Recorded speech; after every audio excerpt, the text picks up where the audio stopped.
और लिखाई दिल्ली शहर में हुई है, लेकिन था मैं मिडिल क्लास फैमिली का, एक मध्यम वर्गीय परिवार, जहां पर लोगों की आंखों में बहुत सारे सपने होते हैं जीवन में कुछ कर गुजरने का। एक छोटे से 2 कमरे के मकान में हमारा परिवार दिल्ली महानगर में रहता था। कहने को महानगर है, लेकिन एक छोटी सी जगह पे रहा करते थे। और एक मध्यम वर्गीय परिवार में अगर जीवन अच्छा करना हो तो एक माँ बाप एक नसीहत देते हैं। हाँ, उनको थोड़ा बोलिए, धीरे बात करेंगे। कि एक मिडिल क्लास फैमिली में ना हर कोई एक दूसरे को बात सिखाता है। मुझे तो यही सिखाया गया, बेटा खूब पढ़ो लिखो, खूब मेहनत करो, ताकि क्या मिल सके? नौकरी। एक बढ़िया नौकरी। नौकरी तो मिलेगी ही, काम तो कोई ना कोई करेंगे ही, लेकिन एक बढ़िया जॉब मिल सके। इसी विचारधारा के साथ मुझे बचपन से समझाया गया और बताया गया। और मैं बिहार की मिट्टी से बिलोंग करता हूँ, जहाँ परिश्रम लोगों के खून में है। दोस्तों, इन्हीं बातों को दिमाग में रखते हुए बचपन से खूब मन लगा के पढ़ना शुरू कर दिया। पिताजी ने समझाया बढ़िया नौकरी करना है, तो मैंने कहा पिताजी इसके लिए करना क्या होगा? उन्होंने बोला अच्छे नंबर लाने होंगे। तो उसका क्या मतलब है? यानी कक्षा में प्रथम आना पड़ेगा। खूब मन लगा के पढ़ाई किया माय डियर फ्रेंड, खूब पढ़ा। मैं अपनी कक्षा में हमेशा प्रथम आया करता था। हर तीसरी कक्षा से 12वीं कक्षा तक मैं हमेशा प्रथम आता रहा। लेकिन परिस्थितियां एक जैसे नहीं होती हैं। हमेशा जीवन में कभी भी चैलेंज आ सकता है, इस बात के लिए तैयार रहिएगा। मेरे पिताजी को अचानक कैंसर नामक बीमारी हुई, जिसकी वजह से हमारा पूरा परिवार उथल पुथल गया। उस वक्त पिताजी ने समझाया और बताया कि हमारा जीवन तो गरीबी में गुजर गया है बेटा, यहाँ पर। और उस समय परिस्थिति में पिताजी को जब बीमारी हुई तो दिल्ली महानगर में बहुत सारे हमारे अपने रिश्तेदार रहते हैं, जो रोज शाम को पापा के साथ चाय पीने के लिए आया करते थे। उन्होंने आना बंद कर दिया। पापा ने समझाया कि इस दुनिया में आप अगर किसी मुकाम पर हैं तो लोग आपको पूछते हैं। सबको समझ में आ रहा है बीमारी हो गई है, तबीयत खराब है, पैसे मांगेंगे। ये लाइफ के चैलेंजेस होते हैं। उस समय दोस्तों मैं कॉलेज के फर्स्ट ईयर के अंदर जस्ट मैं एंटर ही हुआ था। उसी दौरान पापा ने समझाया कि जीवन में अपने लिए कुछ करो, कुछ बड़ा करो। क्योंकि मेरे पिताजी भी बहुत स्ट्रगल से आगे बढ़े थे। मैं डिटेल शेयरिंग में बताता हूँ। बिल्कुल गांव देहात से बिलोंग करते थे। तो खैर, पापा ने एक बात समझाया तो क्या रास्ता था? पढ़ना। खूब मन लगा के पढ़ते थे। इसी बीच में मैं आपको बताना चाहता हूँ, मैंने 12वीं कक्षा के बाद इंजीनियरिंग के लिए आगे एग्ज़ाम दिया। आगे मैं और आगे बेहतरीन किसी अच्छे कॉलेज में जा सकूँ। 12th के बिहाफ पर मेरा वहाँ एडमिशन नहीं हो पाया, तो मैंने कॉलेज में नॉर्मल ग्रेजुएशन का फॉर्म भरा दिल्ली यूनिवर्सिटी से। मुझे उस वक्त पहली बार पता चला नौकरी में सबसे बेहतरीन नौकरी तो यूपीएससी होती है। उससे पहले मुझे नहीं मालूम था। यूपीएससी से दोस्तों आप एसपी बनते हैं, डीएम बनते हैं, आईएएस, आईपीएस, आईपीएस ऑफिसर्स बनते हैं।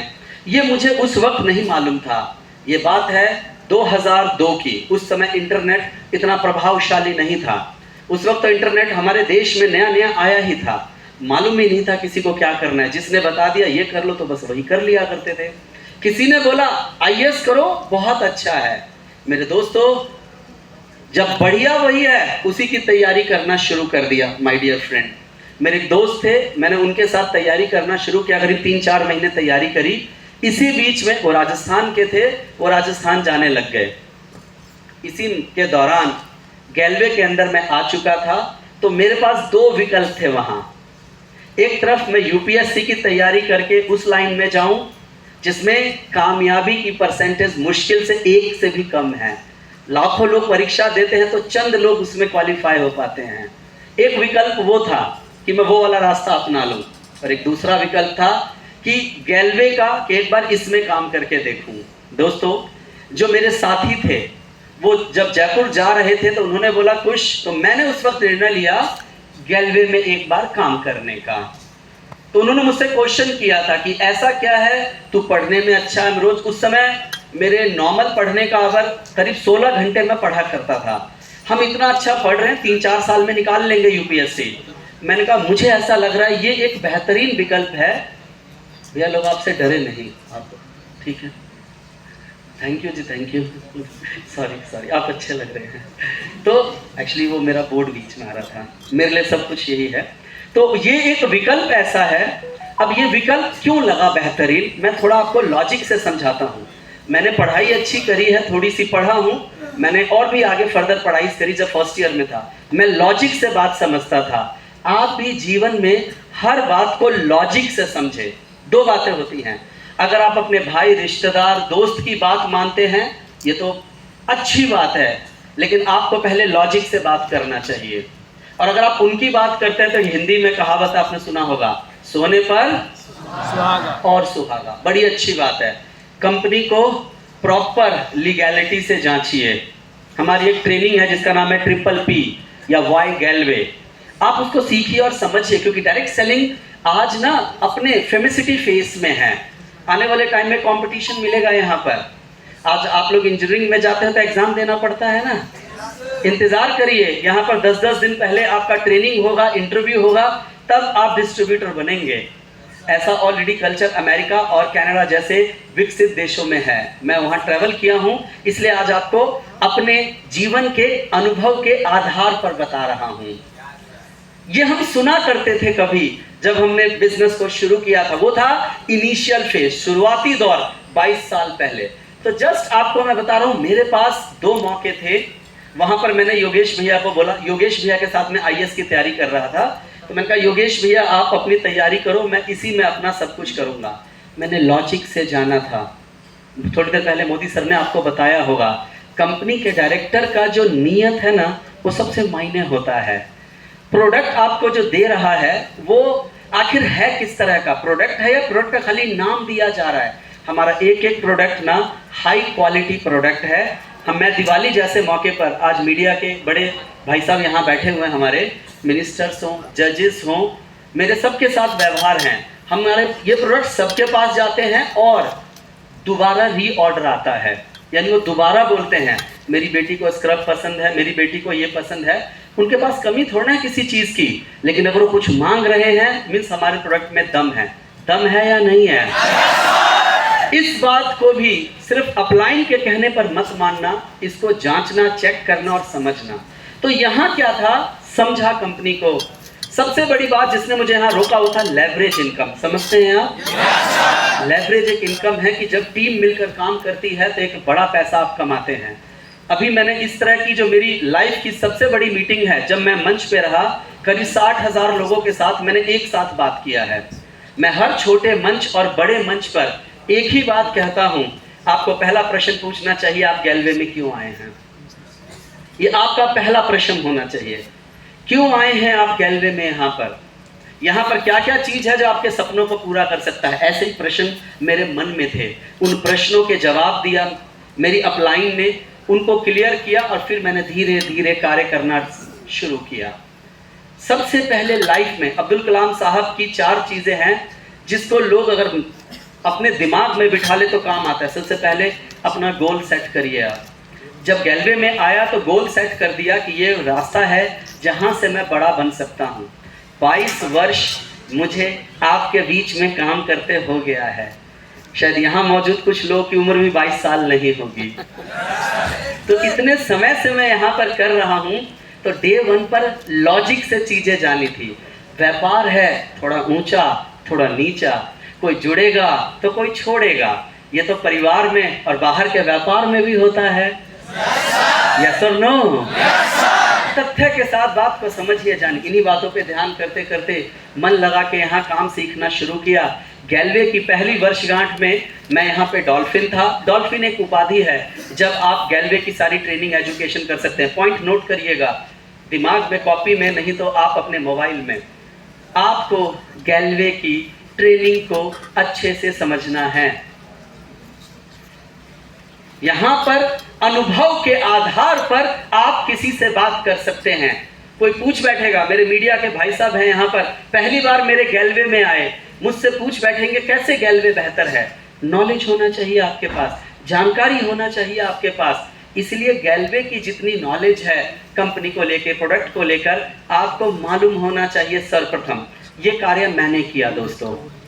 पढ़ने में खूब मन लगाया क्योंकि पढ़ाई के क्षेत्र में आगे बढ़ना था, गैलवे में आगे बढ़ना था। अपलाइन की बात सर आंखों पर, हर बात सुनता और मानता था, लेकिन मैंने हर बात को समझने के लिए ट्रेनिंग लिया। बेहतरीन, ये बिजनेस बड़ा कमाल का है, बहुत अच्छा है। गैलवे को 22 वर्ष हो चुके हैं, लेकिन मेरा एक चचेरा में मेरा फुफेरा भाई गैलवे में जुड़ा था, वो कामयाब नहीं हुआ। क्यों नहीं हुआ? क्यों नहीं लोग कामयाब होते हैं? गैलवे वही प्लेटफॉर्म है जहां पे लोग लाखों और करोड़ों कमा रहे हैं और दूसरे नहीं कमा पाते हैं। अदर कंपनी से गैलवे किस तरह से और बेहतरीन है?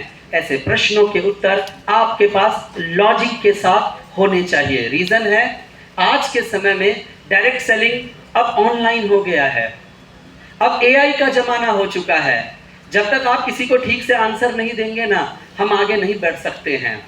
आपके पास हर बात का जवाब होना चाहिए। क्लियर हुआ आपको? yes, यही वजह था मैंने हर बात को सीखा, समझा। बीच में बहुत लंबा संघर्ष रहा, करीब 43 लोगों को गैलवे का मैंने प्लान दिखाया, कंपनी के बारे में बताया। 43 नंबर याद रखिएगा, कितने लोगों को प्लान दिखाया? 43। ये इसलिए बता रहा हूं कि आप कम से कम 43 लोग जरूर दिखाना, क्योंकि मैंने 43 दिखाया था।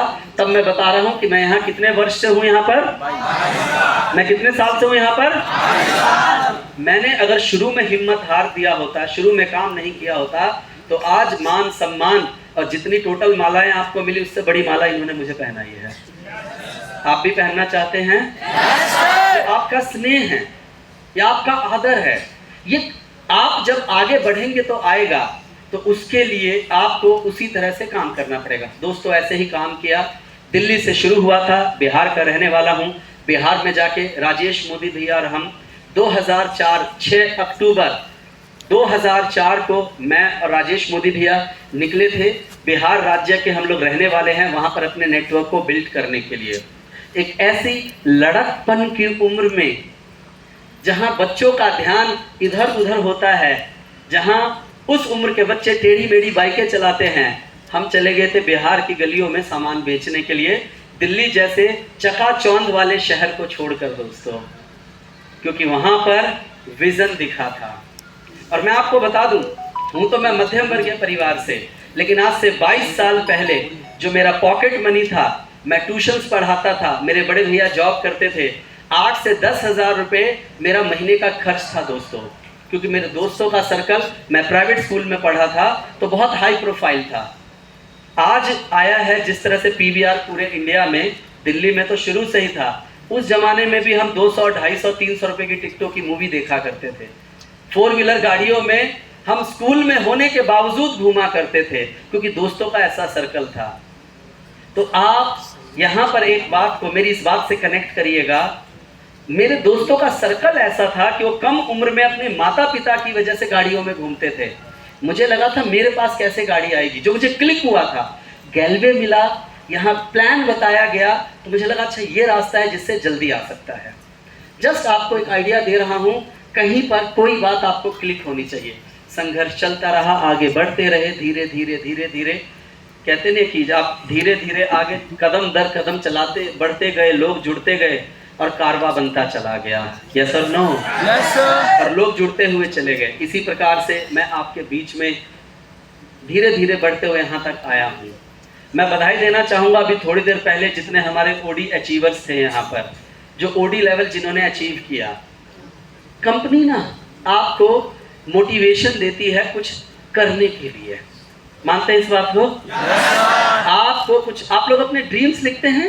Yes sir. सपनों को लिखते हैं? Yes sir. एक व्यक्ति के बारे में बताता हूँ जिसका नाम है एलन मस्क। नाम सुना है आपने? एलन मस्क अमेरिका में है, इनके बहुत बड़े ड्रीम हैं। उनका एक इंटरव्यू था, उसमें एक बात उन्होंने कही थी, बड़े ध्यान से सुनिएगा, कि सबसे पहले किसी ने पूछा आपकी कामयाबी का क्या राज है एलन मस्क से। उसने कहा मैं 10 साल के अपने गोल लिखता हूँ। कितने साल के? 10 साल के गोल को लिखता हूँ और उसको मैं 1 साल में पूरा करने की कोशिश करता हूँ। कितने साल का गोल लिखा? 10। कितने साल में पूरा करने की कोशिश करता हूँ? आप हम अगर 10 साल के लिए गोल लिखेंगे तो हमारा टारगेट कितने साल में पूरा करना होगा? हाँ जी? 1 साल नहीं, हम सब लोग का टारगेट अगर 10 साल में गोल लिखना है तो हम 10 साल में ही टारगेट रखते हैं। जी सर। ये वो एलन मस्क का टारगेट था।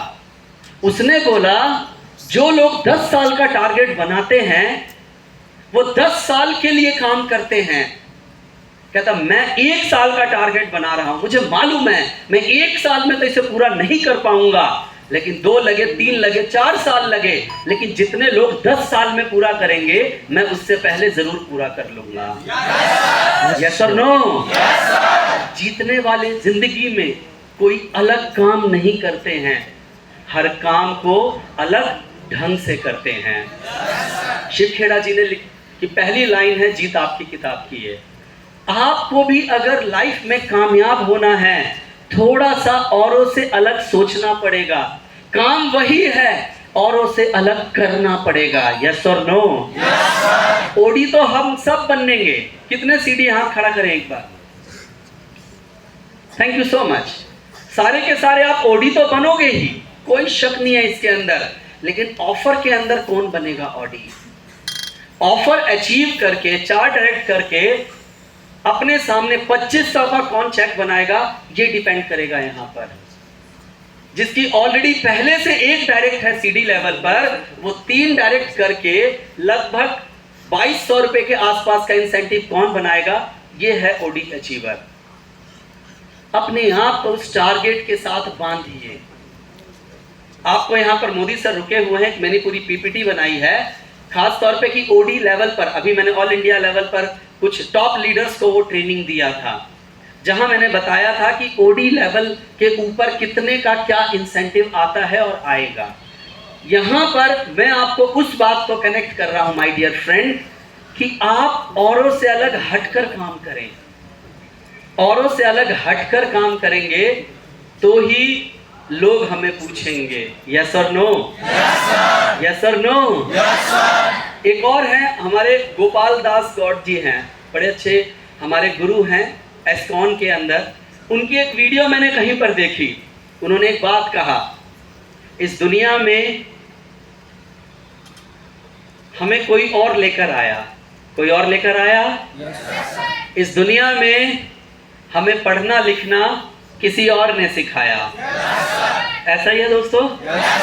अगर हम बिजनेस करते हैं, कोई नौकरी करते हैं, वो भी हमें कोई और ही देता है। अपॉर्चुनिटी तो कोई और ही दे रहा है ना। कल जीवन में हम कुछ भी कर रहे हैं, वो मौका हमें कोई और देता है। यस और नो? और तो और जब हम इस दुनिया से विदा होके जाते हैं, हमें जलाने के लिए 4 कंधों पे ले जाया जाए या दफनाने के लिए ले जाया जाए, वो भी कोई और ही लेके जाता है। यस और नो? जीवन में हर काम कोई और करता है तो हम आगे बढ़ते हैं दोस्तों, लेकिन एक काम है जो हम खुद करते हैं, वो है हम अपने कर्म। हमारा जो अपना कर्म है, जो हमारा काम है, वो हमारे हाथ में है। उस कर्म से डिसाइड होता है कि हम कितनी रफ्तार से लाइफ में आगे बढ़ेंगे और कितने से पीछे रह जाएंगे। यस और नो? यस और नो? मेरी इन बातों को आप समझने का प्रयास करिए। जीवन में जो लोग भी बड़े बने हैं, उन्होंने दूसरों से अलग हटके ही काम किया। यस और नो? आप चैलेंजेस की बात करेंगे नेक्स्ट लेवल जाने के लिए। आज सुबह किसी से बात हो रही थी कि प्रमोशन का क्या चल रहा है। सर अभी बारिश बहुत ज़्यादा हो रही है और बहुत सारे चैलेंजेस बता रहे थे। माय डियर फ्रेंड, कामयाब वही है जो चैलेंजेस में अपने लिए रास्ता निकालते हैं। यस और नो? चैलेंजेस में जो रास्ता निकालते हैं। अभी आप देखिएगा, जब हमारे यहाँ जंग होता है ना, खासतौर पे बहुत सारे आजकल पॉडकास्ट आते हैं, रैंडम वहाँ से सुनता हूँ, आपको बता रहा हूँ। जब हमारा लद्दाख में युद्ध चल रहा था, चाइना हमारे ऊपर बिल्कुल चढ़ा हुआ था, मूवमेंट बिल्कुल नहीं हो सकती थी। वहाँ पर हमारे लोगों ने क्या किया, अब किसी एक ऐसे इलाके में एक चल रहा है जहाँ से हमें गाड़ियाँ निकालनी है, सब कुछ निकालना है, लेकिन निकालेंगे तो चाइना देखेगा और बम गिरा के मार देगा हमें। ऐसे में एक टाइम पर हमारे जवानों ने क्या किया है, उनका कहना है कुछ वीडियोस में, उन्होंने ये देखा दिन में निकलेंगे तो चले जाएंगे, उन्होंने रात में पहाड़ी रास्ते जिसमें उनके एक्सपर्ट ड्राइवर्स हैं, उनके कुछ लोग थे जो ट्रक के आगे टॉर्च ले लेके चलते हैं, टॉर्च ले लेके आगे जाते हैं, और वो भी गाड़ियां धीमी रफ्तार से चलती है कि आवाज़ कहीं तेज ना हो जाए। और उस तरह से उस चैलेंजेस में, उस बड़ी पहाड़ी के ऊपर जरा सी मिस्टेक, ट्रक जाएगा सीधा का सीधा खाई में। उस तरह से लोग काम करके हमारे बॉर्डर के ऊपर लड़ाई करते हैं और हम यहाँ सुरक्षित रहते हैं दोस्तों। यस और नो? चैलेंजेस देखेंगे ना तो हम ग्रो नहीं कर पाएंगे। यस और नो? चैलेंजेस कभी भी हमें कामयाबी नहीं देता है। मैं थोड़ा सा इस समय, आज नसीम भाई का फोन किया तो आवाज आ रही थी, बड़ी अच्छी देशभक्ति गाना लगा रखा था इन्होंने। देशभक्ति से जुड़ी भी 4 बातें बताता हूँ। या तो मैं देशभक्ति का एग्जाम्पल इसलिए देना चाह रहा हूँ कि वो अपने आप में बहुत बड़ा एग्जाम्पल है। फैमिली, परिवार के लिए तो हम सब काम कर रहे हैं, अपने लिए तो सब काम करते हैं। यस और नो? लेकिन जो देश के लिए काम करता है उससे बड़ा कोई नहीं है दोस्तों। आजकल बहुत सारी मूवीज, बहुत सारी सीरीज आ गई है जिससे पता चलता है कि हमारे देश में हम यहाँ पर जो अमन और चैन से रह रहे हैं, बॉर्डर पर कितने लोग हैं जो क्या क्या कर गुजरते हैं। न जाने कई सारी सीरीज आई है। एक सारे जहां से अच्छा एक सीरीज बाई चांस अपनी फैमिली के साथ मुझे मौका मिला देखने का। पता चला 1966 में भारत एक न्यूक्लियर ताकत बन जाता, लेकिन वो देश की बात थी। दूसरे देश को लगे कि हम मजबूत ना हो जाएं, जिन्होंने बोला था कि हम मतलब इनको भारत में परमाणु बना के देंगे 18 महीने में, उसमें बताया गया है अमेरिका ने उनको मरवा दिया।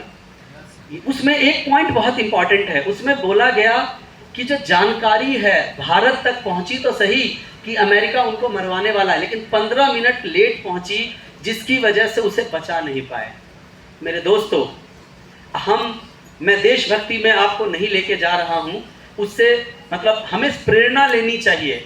लोग देश धर्म के लिए मर जाते हैं, यहाँ पर हम अपने परिवार को बढ़ाने के लिए कुछ करने आए हैं, तो उतनी शिद्दत सीखने में अपने यहाँ पर हमें लगाना पड़ेगा दोस्तों। और आप इतने मन से यहाँ पर सीखिए कि आप दूसरों के लिए एग्जाम्पल बन सके। हर आदमी ने लाइफ में संघर्ष देखा है, हर व्यक्ति ने देखा है दोस्तों।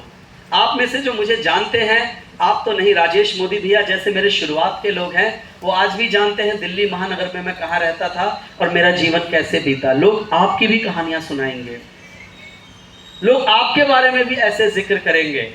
अपने आप को ना हमें लोगों की भीड़ में कुछ अलग करके दिखाना होगा। यस और नो? कभी आप में से किसी ने कहीं पर अंगूठा लगाया है? हम लगाया है? कहाँ लगाया भाई? हाँ जी, आधार कार्ड पे, राइट। किसी आधार कार्ड वाले भैया से पूछना, इतने लोग आते हैं अंगूठा लगवाने के लिए, क्या किसी का फिंगरप्रिंट दूसरे से मैच करता होगा? किसी का भी मैच करता होगा? मेरे दोस्तों, इस दुनिया में अरबों और खरबों लोग हैं। उस भगवान का ऐसा तरीका है कि फिंगरप्रिंट किसी का आपस में मैच नहीं करता है। यस और नो? Yes sir. लाइफ में कुछ अपना ऐसा प्रिंट बनाइए जो दूसरों से मैच ना करता हो दोस्तों। यस और नो? Yes sir. जैसे वो मैच नहीं करता, अपने लिए कुछ वैसा बनाइए, तब ये स्टेज, ये पैसा, ये शोहरत, एक सम्मान आपका इंतजार करेगा दोस्तों।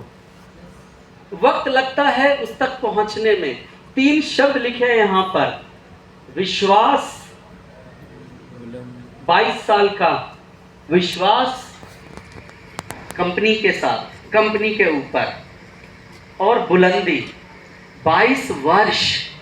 आप भारत के इतिहास में पता करिए कितनी ऐसी भारतीय कंपनियां हैं जिन्होंने 22 साल पूरे किए हैं। हमारे हाथ में 10 उंगलियां हैं, आप चेक करेंगे तो पता चलेगा 10 भी नहीं हो पाएंगी जिन्होंने 22 पूरे किए हैं। 3, 4, 5 में भी गिनती खत्म हो जाएगी आपकी। ये इस बुलंदी पर है और एक बंधन है हम सबके साथ, एक बाउंडिंग है।